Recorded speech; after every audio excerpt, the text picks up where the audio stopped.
Ito na. Pwede na tong hainin. Ready to serve na. Hindi natin masyadong lutuin kasi pangit kapag ma-overcook siya, makunat. Ito pwede na itong hainin.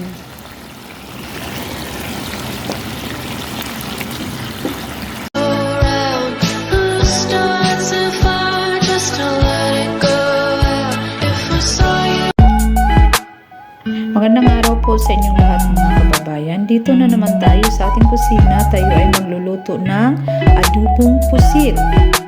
Ito panoorin natin. Start na tayo.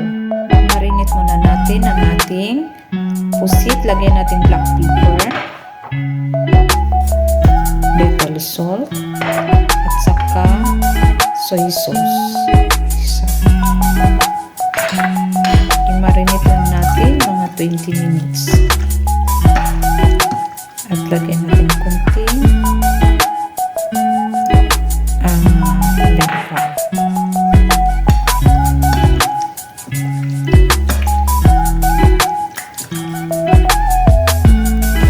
Nilagay ko na si bawang at isunod ko ang sibuyas.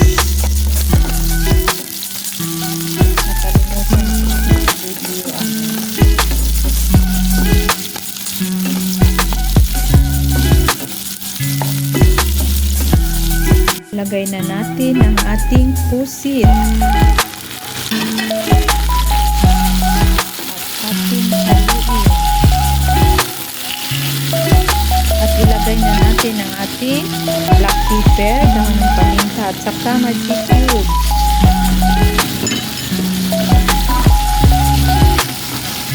Kailangan hindi ma-overcook ang ating pusit kasi hindi masarap kapag overcook, makunat.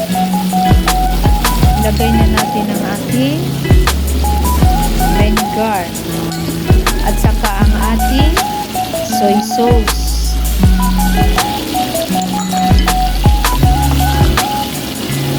Ating haluin.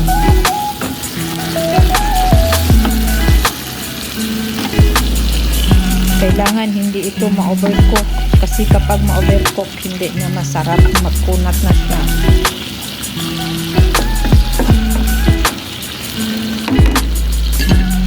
Pan.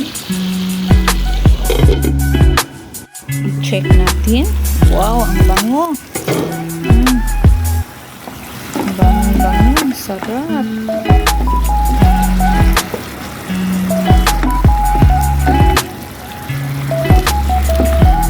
Lagyan natin kunting tubig. Kunti lang ang ilagay natin.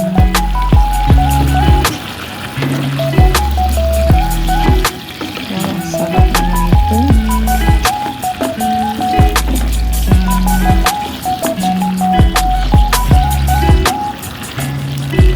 1 minute more. Pwede na natin hainin. Ito na. Pwede na itong hainin. Ready to serve na. Hindi natin masyadong lutuin kasi pangit kapag ma-overcook siya, makunat. Ito pwede na ito.